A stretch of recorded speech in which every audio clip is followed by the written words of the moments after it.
We're in an entire new year, and even a new quote-unquote episode, season 2025 now. With that being said, as of today, even while recording, the latest patch just changed rank, with more rank protection, so it's harder to D-rank. A lot of you clicking here want to see either where your main lies, what you have to look out for, or maybe you just want to shift out and see who's a new agent that's good to learn. Admittedly, it hasn't been overly long since my last tier list. It's just the latest edition Taeho and map rotations do alter the meta at least a little bit, and I think it's important to re-rank everyone. There are a couple of people who fell down on my list and a few that have gone up. One more thing to note is my list is primarily focused on general solo duo queue in ranked, with the mid-tier ranks being priority, low tier still meaning a lot, and the upper high tier like Ascendant and Immortal still getting value. But if you're purely a Radiant player, or of course if you play in a 5-stack, and of course no pros watching this, but same idea, nothing to do with pro play at all. I don't find those tier lists useful nor exciting to listen to. I like to start at the D tier and work our way up, ending with S. So D tier comes first. Let's do it. A little bit of a broken record because Harbor starts off our D tier. Harbor has consistently ranked as basically the lowest agent in my opinion. And what's crazy is that Valorant is in a state where no agent is abysmal enough to say never touch. Like if you're a Harbor main or completely one-trick Harbor only, there are a lot of high-ranking Harbors who do find success because Harbor does have very niche and particular plays that are only to him. And with certain team comps, he has executions that basically no one else can mimic. I don't hate Harbor. I think Harbor is actually really cool, but it's also just completely lying to say he's the controller you should be picking. There is clearly a lot better options, and that's the thing about a tier list, is that objectively speaking, when you have to rank them, you have to rank what other options they are, and because of those other options, it will affect the other agents. That's just a fact. Inherently, Harbor's in D tier because the other controllers are simply better, and so much better that they can bump him down. If you like playing Harbor, yes, you can find success, but I still hope and still believe Riot needs to buff this guy. He hasn't been able to be meta. The only time he was meta was for a short period when pro players showed off executions and combos you could pull off, so maybe some duos and trios were able to run Harbor and try those executes, try those combos, but like you literally need the top tier strategies to even find viability in an agent, which does not make sense for the majority of players, especially in the mid rank, and for all those reasons, Harbor can stay in D tier for now. The next agent has actually been bumped down. A lot of people will agree, some will disagree. Viper is now in D tier. Viper, oh my god, from being a must pick overpowered to a slow descent to the bottom. Now, my reasoning for lowering Viper since the last hatch was actually just the map rotations. Like obviously Breeze is gone. I know there's an argument for like Bind as well as Pearl. Pearl's also a good argument, but still I felt like Viper was only held up by just a little bit because of Breeze. Like genuinely, I feel she's really weak and she did get nerfed to the ground, and the only crutch to me from D to C was Breeze. So because of that, I believe Viper's already been weak and continues to be weak, and I think I think I put her C tier and people still said she's D tier. So even back then, a lot of other lists ranked her lower. So I also got in general affected by the community. I am not just spitting my opinion. I like to do a little bit of research. I like to look at the stats. Her pick rate and win rate are also down. So overall, Viper also needs a buff. I do wonder with the Lunar New Year coming up, they're doing like snake theme. It's going to fit Viper a lot. They want to sell those skins, bro.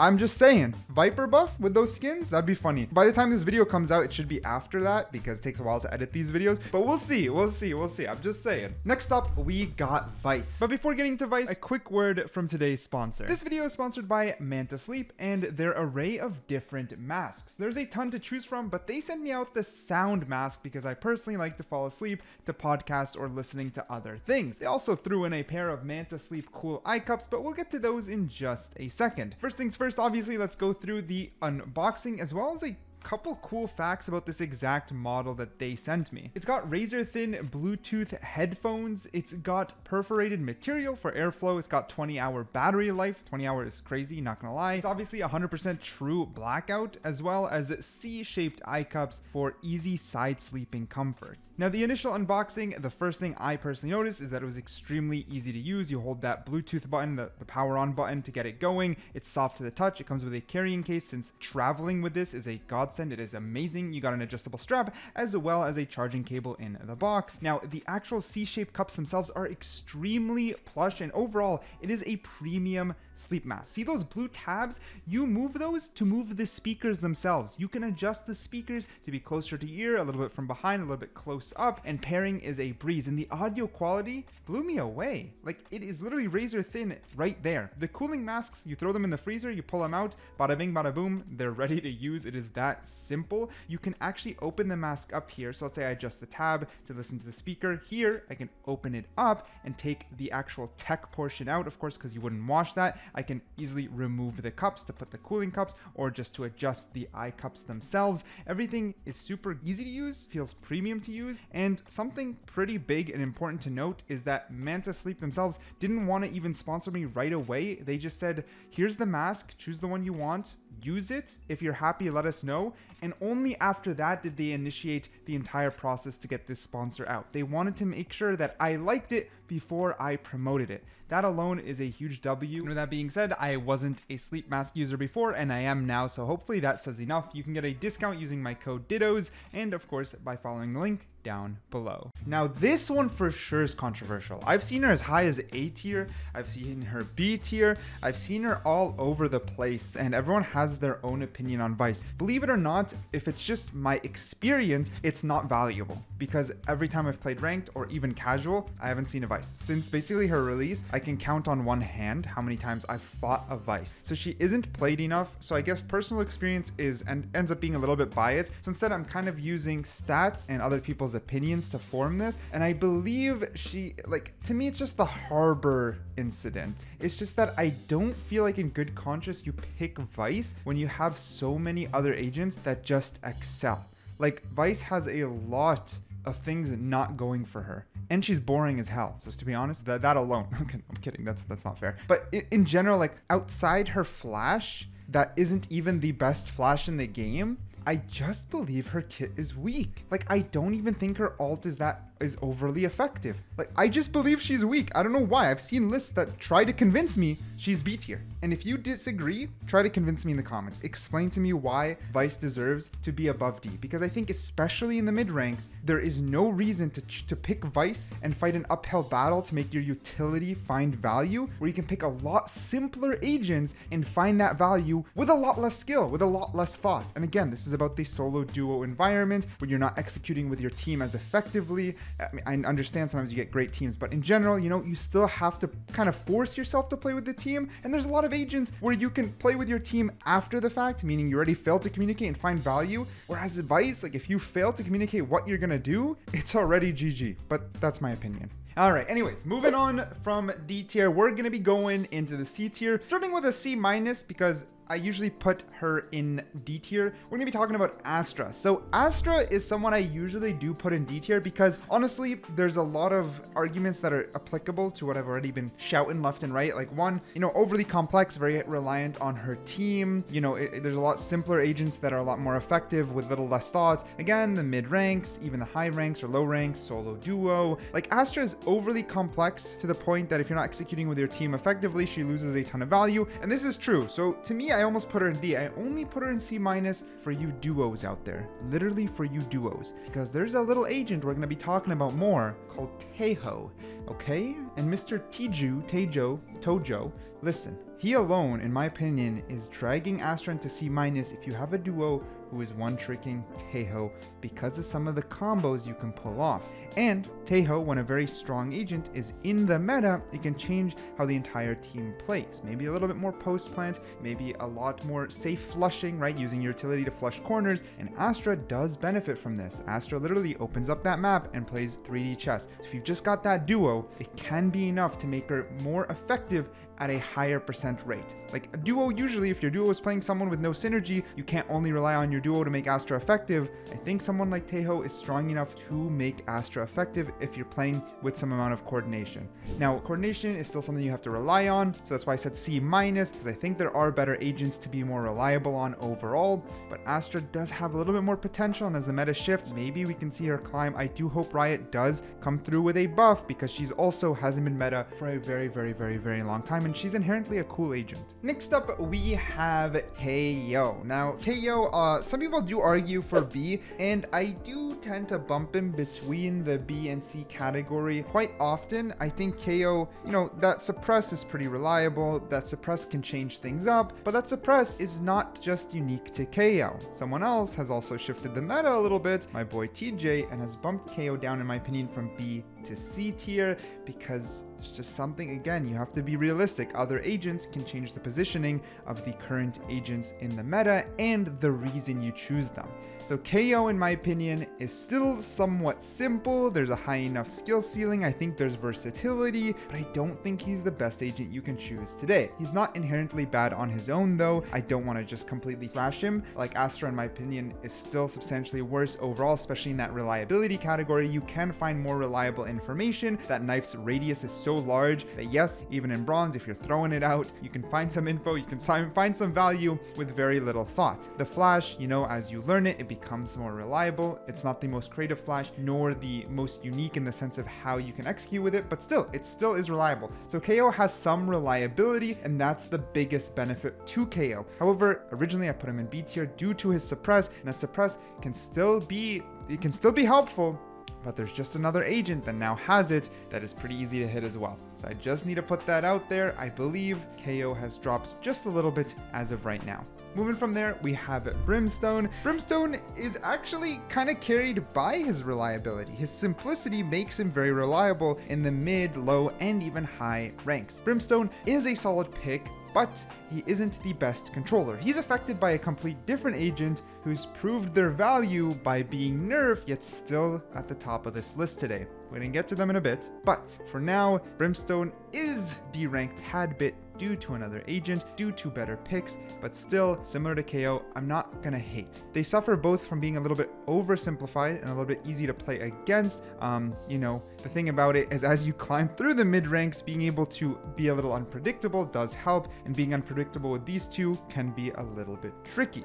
That's my reasoning overall, but I'm not just shitting on Brimstone. I think really from C+, B forward, you don't need to get flamed for playing any of these, and you can find success with any of these. I'm just saying I don't believe they're the strongest as of right now. And this mentality actually rolls forward into Chamber, which is the last agent in the C category.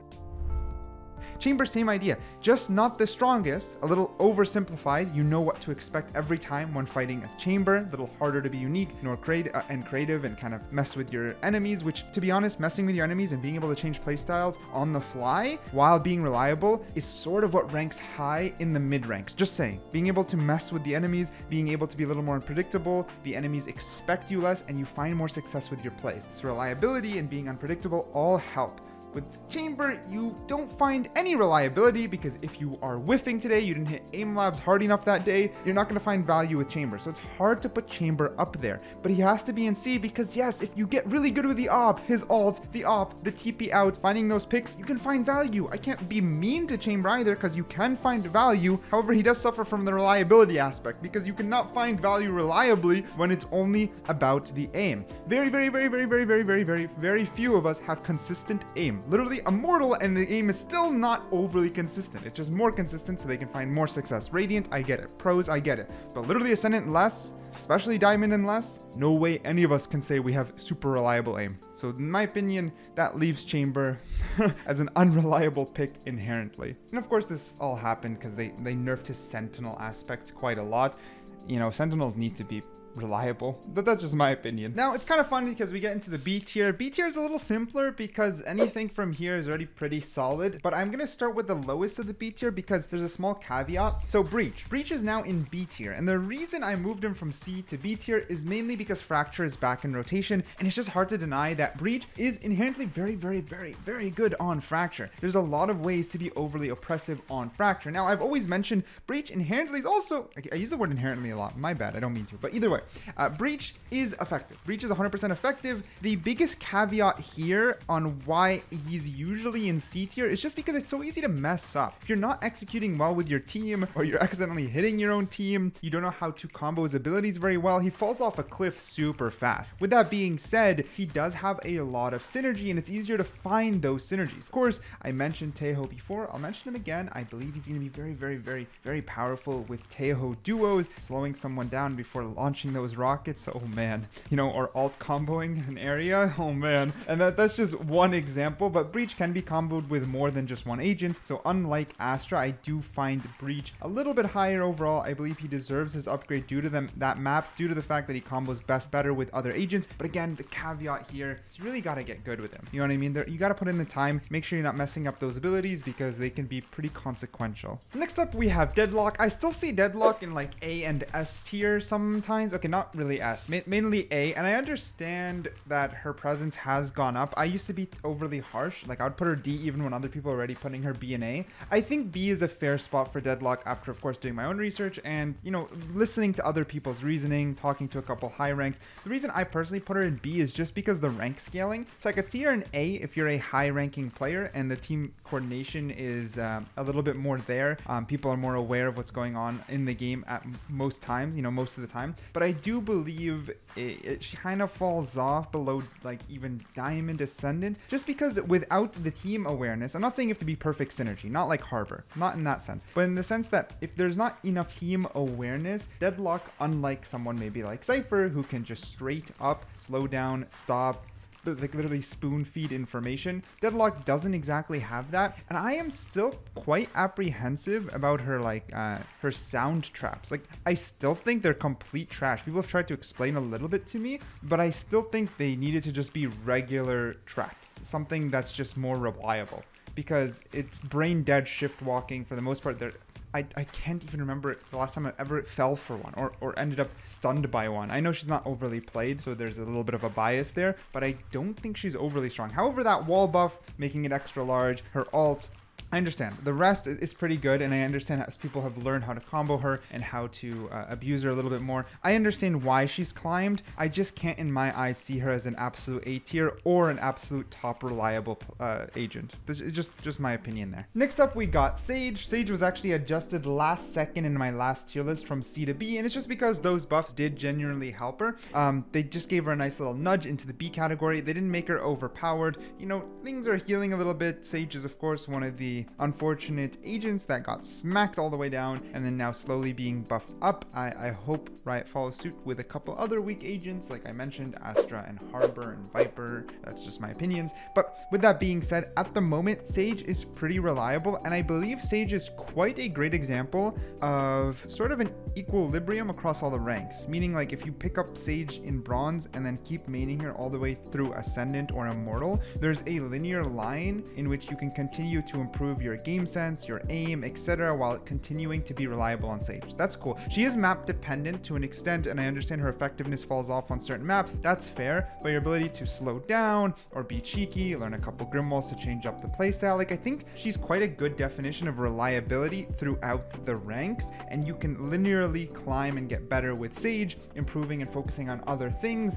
while also improving on Sage, but not having to overstimulate yourself or over try on just your mechanics on the ability side of things. So I think Sage is kind of a perfect B. I've always seen Sage now as a perfect B. Like, what does a B tier agent look like? That's just solid, not overpowered, nothing, just good. Sage. Next up, we have Raze. It's easy to argue Raze all over the place. As a duelist, I believe Raze doesn't have that linear scaling. Like I said, Sage is really good because you can focus on everything and then inherently you get better at Sage. Same thing can be said about Raze. Like if you really want to be super effective on Raze, I still do believe you got to hop in those customs, go to the maps that are currently in the pool and learn some of your movements, because Jett, you press E, you dash. You know what I mean? Like it's that simple. And because of that, moving moving to take that space comes from your skill level a lot more. You have to be more intentional about how you're moving with those satchels in order to take space and have an impact, right? In the end, Raze inherently, my job as a duelist, if you're especially on Raze, is to make space 100%. Like those nades you may not get kills with, but it's about isolating and making space in that area. The ult, it's very unreliable in getting kills, but when people hear it, they usually back up. You're making space. Satcheling ineffectively, you're making space. The Boombot, you are making space. The Boombot though did get nerfed.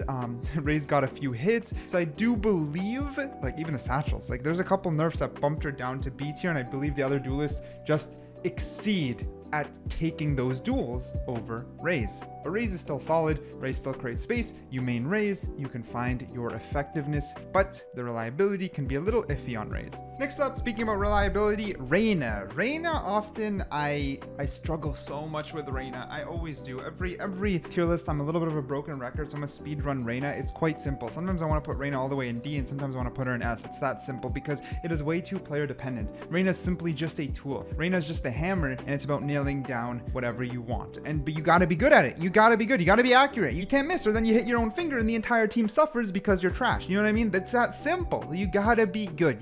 The reliability of Reyna is absolute dog water. The bottom. She's the least reliable agent in the game. Okay? That's just, in my opinion, the truth, because a poor Reyna, a Reyna who's not popping off, is a non-existent player. It is a 5v4 in my opinion. Like, all you got is your blinds, and they're not the best blinds in the game, and they're very easily counterable.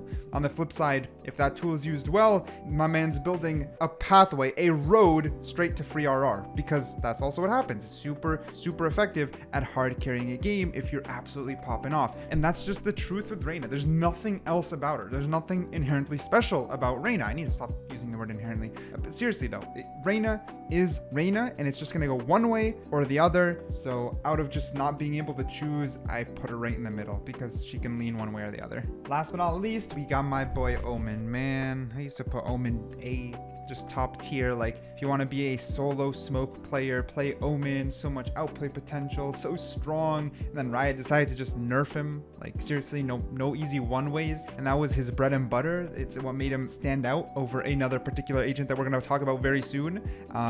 But Omen has fallen to be pretty simply. A lot of people even say C or D, but nah. Like, as a solo smoke, if you are playing solo, right, because this is solo duo, you're playing solo and you're trying to climb the ranks, I believe at all rank levels, if you've got to go in as a smoke player alone, there's only one better option, and the better option is so much better that it knocked down Omen alongside his nerfs, since he lost his uniqueness of those easy one ways. But still, he's then the second best option. It's still a niche. Being an aggressive smoke player, you guys know who I'm talking about, but being an aggressive smoke player in which you make an impact on kills outside of also just getting those smokes down, there's only two agents. Omen's being the worst of the two, especially after the nerfs, puts him in B tier. It's that simple. He's not a bad agent, it's just that there's unfortunately a much better agent. In the end, now we head over to the A tier, some of the more top tier agents of this list, but not linearly, some more than others. But either way, let's start it at the top. An agent I've recently just sort of climbed from B to A, and I really think is a great agent. And I'm going to just repeat myself a little bit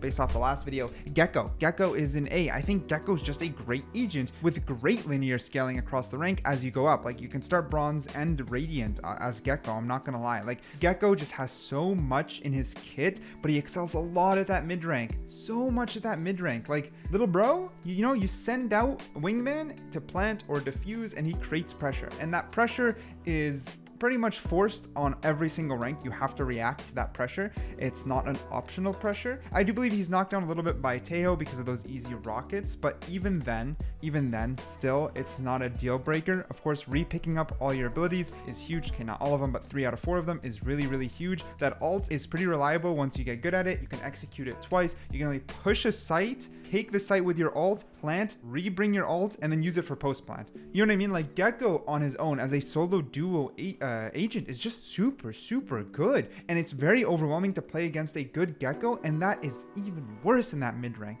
Wingman feels like a 2 versus 1. Okay, maybe not that much, but seriously, it can feel overwhelming to fight a good Gekko, and I love Gekko, even though I'm not a Gekko main. I don't play Gekko. but I think, and I talk to other people, and I just think he's a great agent. Moving from there, we've got Yoru on the flip side. I do play Yoru. I don't play Gecko, but I am a Yoru main. Yoru squeezes his way into A. However, I always struggle because I sometimes do put him B because reliability isn't great on Yoru. Even if you play Yoru consistently, you can make a lot of mistakes on Yoru, and the simplest mistake means you lose value. Like if I mess up a simple TP flash, I lost the value of taking space. That's just what happened. If I accidentally flash myself, I could also flash my team. I lost the entire execute. So that's his biggest weakness, and sometimes why I want to put him in B is just reliability is trash, and his skill floor, is not low. And then his skill ceiling is even higher. That's the one problem about Yoru. Consistency is very hard on him. However, if you do get good at him and if you do get reliable, that's where, again, it's very easy to bump him to A because across all the ranks, you are creating presence, you are creating pressure. You can play in so many different ways, which keeps the enemy on their toes. And that's just super beneficial across the ranks. People, we get used to habits, we get used to outplaying people, and any good Yoru can make it very hard to consistently know where he is, what is he doing. You can play Lyric, you can play aggressive, you can play defensive across the site, right? You can be holding one site, then TP to the other very quickly. You can his options is what puts him in A. The amount of options you have and plays you can make and presence you can have expand. Like he is definitely up there, and then just bumps between B and A due to the reliability, due to that skill floor. That's my opinion on Yoru. From here though, we have a much more reliable A tier agent. His reliability is great, and the buffs helped him a lot. We're talking about Phoenix. My goodness, Phoenix. I was hyping up Phoenix BA for a while. I started to really like Phoenix, and I started to think wait, if you're gold, plat, silver, you can Phoenix your way up. Phoenix is strong. And then I saw some Radiant Phoenixes, and then I saw the buffs. I'm like, oh my goodness. Phoenix is great. Phoenix is super great. That ult, even at low rank, just being able to take 2 fights, jumping back to heal is great. I understand your team might not watch your body at low ranks, but still, if you use it in a safe spot and you're a little bit smart, it'll start improving your awareness pretty quick, and it's reliable at helping take double fights. You've got your Molly, heal yourself, play post plant, learn a couple lineups, and it helps a lot. Learn a couple Molly lineups, and I believe that's also what helps put Phoenix at A. If you don't learn any Molly lineups at all and only use it to heal, you're losing a lot of value. So just make sure you're learning a couple lineups here. The wall, that buff, allowing it go through other walls, helped him a ton. He's simpler, but even furthermore, you're able to do a lot of executes that never existed before. Some crazy executes to get onto site in a way that's almost free. Literally almost free. Learn a couple good executes. That's the thing with Phoenix. You do got to learn a couple things since his buff changes things up, but still super worth it. That's not even talking about the rechargeable flash, which allows him to snowball. So think of it this way. The reason I love Phoenix is because you either aren't doing great that game. I understand it happens. We're not all consistent, but then focus on your wall, focus on those flashes, focus on Molly to take space, right? Mollying out an entrance, etc. And now you shifted Phoenix into being someone who's helping his team regardless of kills. Because of those flashes, because of those walls, because of those Mollies, taking space and helping your team regardless is pretty simple, defensively and offensively. Okay, you're popping off, go in, bro. Go in, reset your flash, triple flash, ult. You can absolutely steamroll if you are popping off. So he's that middle, Reyna, you're not steamrolling, you're losing. Phoenix, you're not steamrolling, change up the play style. Next up, we've got Jett. Now, Jett is a little bit simpler to explain. So Jett's reliability comes from 2 major mechanics that have never really changed for her. One, of course, is that dash smoke, getting into sight, smoking yourself off, and taking space is pretty safe on Jett. Even if you mess up, you can still find value. Of course, if you play better, you find way more value getting in there, getting a pick, getting back into safety, allowing your team to flood sight, 100%. Playing with your team is still important as Jett, but I do believe the simplicity of her mechanics are crazy. Now, I know sometimes people say Jett, easy mechanics. I understand the knives, I understand, but it's hard to mess up the dash after you play Jett for a little while, you know what I mean? Start to mess up an updraft after you play Jett for a little while.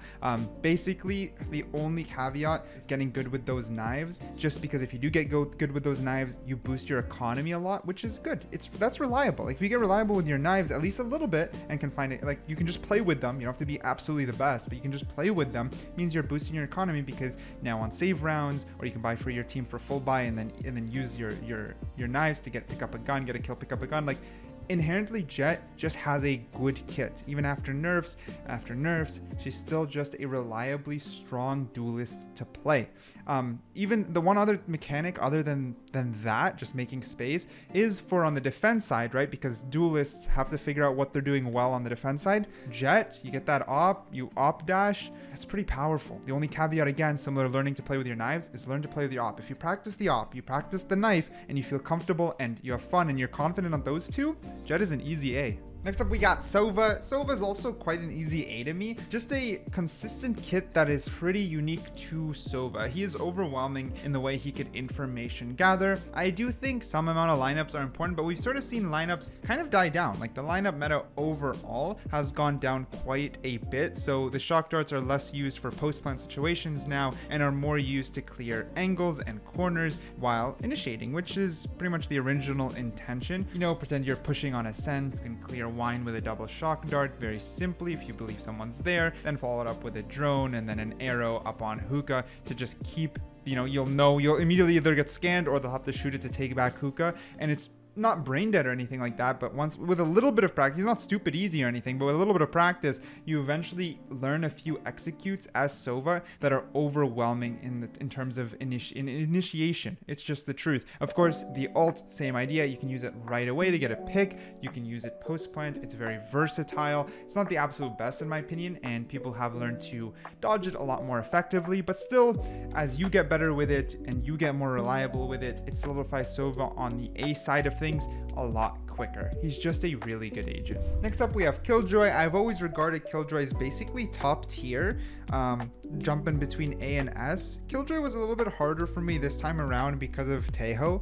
You need to understand something. Taeho's counter on Killjoy is really brutal.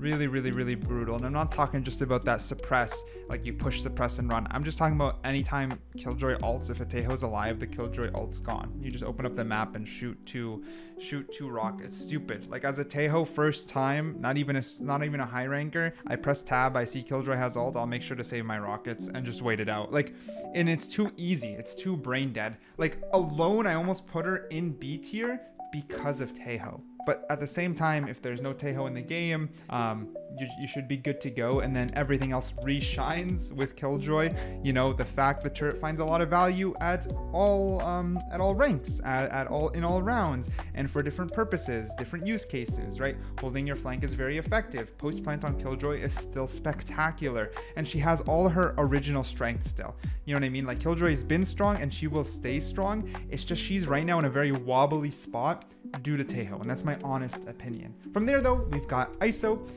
in A. So ISO did receive a lot of brutal nerfs, and he's someone that I believe like, oh, A or B.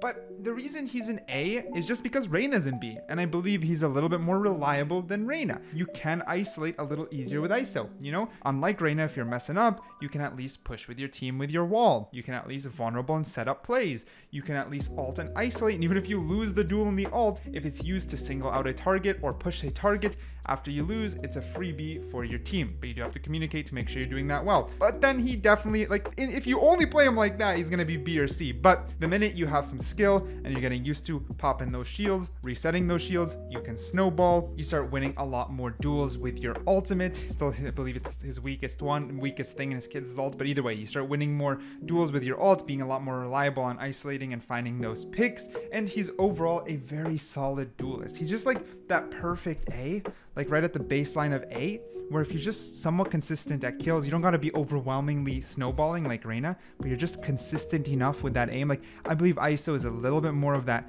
Plat Diamond Ascendant agent, so a little bit on the higher side of things. I know some people kill me when I say Diamond on the higher side. No, I know Diamond is an inherently high rank, but my goodness, majority of Valorant players are still between Silver and Gold, okay? So yeah, a lot of people who watch my videos, a lot of people who take info from these, they want to get Diamond. That's their goal. They want to get Ascendant. A lot of them don't care about being on the leaderboard, okay? That's the biggest thing about this tier list versus other tier lists. I made that clear at the start, so that's what I'm double dipping here, just making sure. I believe ISO Plat Diamond Ascendant, he excels even more. But hey, if you've got good aim, and you believe you're better aim than most golds or silver, pick up ISO and show that impact, because he'll prove it. You can carry yourself out using ISO while still being reliable for your team. Just saying. Next up, we got Cypher. Now, Cypher is still a fantastic agent. He's also countered by Taeho quite a lot. Like, that run in and suppress is a little bit of a yikes. Obviously, you can clear Cypher traps. Like, Taeho is borderline making me want to, like, downgrade Killjoy and Cypher, but then the thing is, like, if there's just no Taeho, everything they originally had shines. That's the thing about the main nerfing to Sentinels being against, like, with one agent, you know what I mean? That's the biggest problem here. With that being said, Cypher also did receive nerfs since my last tier list. I do think they're substantial enough to hurt Cypher. I just don't know if I want to knock him from A, because there's one thing about Cypher, or I guess let's say two things about Cypher. One, reliability, in the sense of, like, his kit is his kit. He is the only one who's got that camera set up. Those trips still don't break after being hit, right? They're still multi-use case now. That buff was really big for him. You know, he's got those cages that can be used as smokes or used to deter.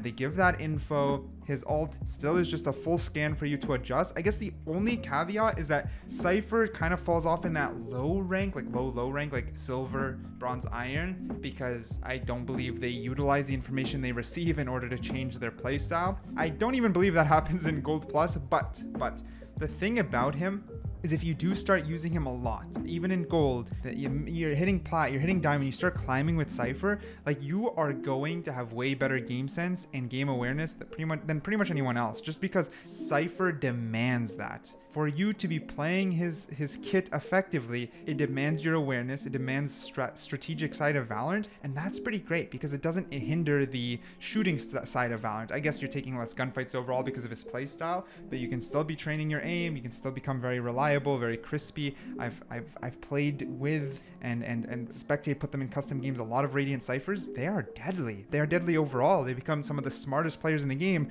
and sometimes still the crispiest in the aim section. So I believe he encourages good habits. I believe he encourages good game sense, and I still believe he has a unique kit. So when we put all this together, I just feel compelled to keep him in A. That's genuinely my opinion, though. Next up, we got Neon. Neon has been nerfed. It took them way too long. She was S tier broken, like, actually annoying that Riot left it that long with the accuracy, but it's been changed. Though Neon's still strong. That's the thing. Neon is still inherently strong. It's just that she's not deadbeat broken strong.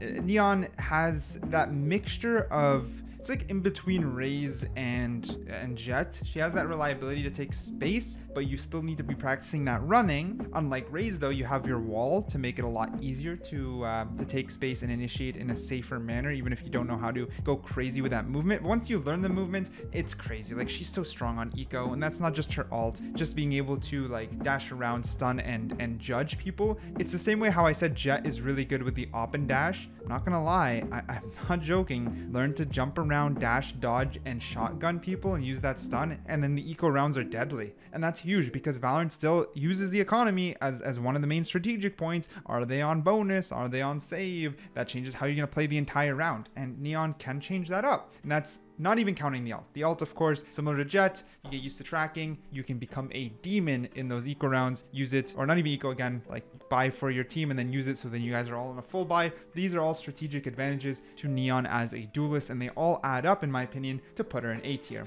Last but not least, the A tier category, we have Skye. Now, some people will disagree with this one. Some people do believe that her nerfs demolished her. I did as well and put her in B, but then I thought it was unfair because of how I talk about Gekko. The thing is, Gekko is better than Skye overall, but Skye still has quite a stacked kit, and if I am talking about solo duo and I am talking about mid-range ranks more than the top tier and the lowest tier, then Skye has to have a spot in A tier, because in the end, that dog is still reliable for info. That dog can still stun people, and it's not too hard to use. You can still heal your entire team, and for some reason, I don't know why the whole healing your entire team went over me last time, but it's very, very, very important, especially in gold. Golds love heals, okay? Everyone loves heals, let's be honest. Everyone loves heals. Being able to heal your team in a radius is still pretty damn unique to Skye. On top of all that, though, the flashes are still some of the best flashes in the game.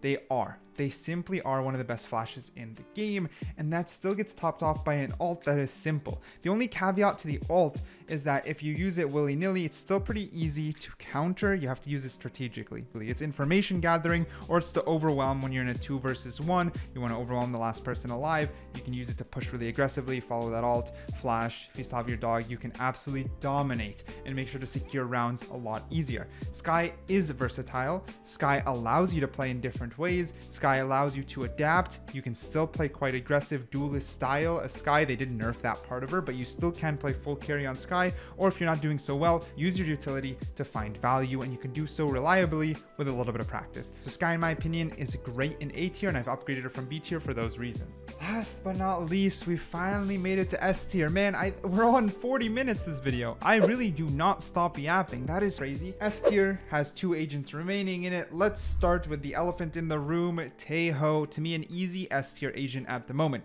S tier, overwhelmingly, like, he's broken. Like, he's gonna need some nerfs. Me and most creators and high rankers, you know, they thought immediately Taeho was gonna be strong, but no one can say much until we see him in the game. But my goodness, across all ranks, bro, like, Taeho's not even that hard to use. He can be a little bit overwhelming, but he came out, I insta-locked him a few rounds, and I won most of my ranked games because, like, he feels like not brain dead. You just need some amount of game knowledge, but you don't need an overwhelming amount. Like, it's easy to clear corners and angles that would be hard to clear. His ult will make space regardless of if you find a kill. Like, I've personally so far found it hard to get kills with the ult, but that's just like a skill diff, I think. I need to watch a little bit more, but regardless, you don't even need to find those kills because you are creating a nice little rectangle of space. You are creating a rectangle space by opening a minimap. Same thing with those stuns. Same thing with the rocket. He is just overwhelmingly reliable. You get a little bit good on him, and then you will find value. You will find value using Taeho, and if anyone can pick him up and find value, that is the start of an S tier agent. But then when that value that's found is so strong, like literally deleting a Killjoy ult, when it's found that strong, or, you know, running with your little stealth robot, they can't see you coming, then all of a sudden you're like, boop, Cypher trips down. That is strong. That is strong. I don't think I need to sell you on it. Most of you know Taeho is very strong at the moment. He completely counters Sentinels while still making an impact and doing a lot more than just countering Sentinels. It is remarkable how strong he is. He combos with a ton of agents in this game for obvious reasons. That being said, the last S tier agent is someone who Riot has tried to nerf. Clove. I thought the Clove nerfs may be enough, but even after a couple nerfs, Clove just stays so strong, and it's because of one thing: being very unique in what they do. There's only Omen, and they nerfed Omen with the one-ways, and now if you want to be an aggressive smoke player, you've got Clove. But then Clove removes a little bit of that risk factor and stays more reliable, because when you get pakoop and you're dead, you can open up that map and still smoke. You don't lose your smoker.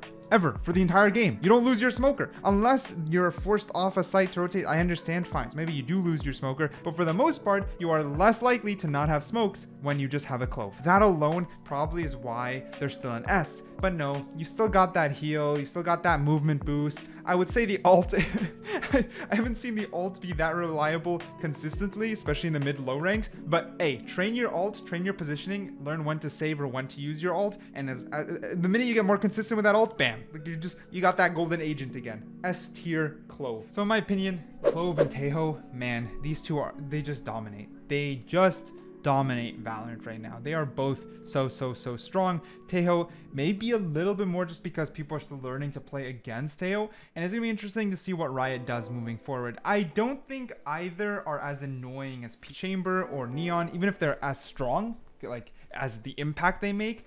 There's something about playing against those two that's not, let's say, as annoying as Neon, like sliding across your entire screen and one tapping, which is something to be said about game design and when you design people. But at the same time, if I was a Killjoy main and brain dead ult gone, I'd get pretty tilted. So I don't know. I'm still thinking a little bit on it, but let me know what you think in the comments down below. Keep in mind, a lot of these are subject to my opinion, some research and talking to high ranks, as well as focusing on a different demographic overall in Valorant. I hope to continue to provide a little bit more of a unique perspective as an average player like you guys who just does research and talks to high ranking players. I have a Discord, tons of people I get to communicate with. So I don't know, hope you guys find this list useful. Again, let me know what you think down below. Okay, bye.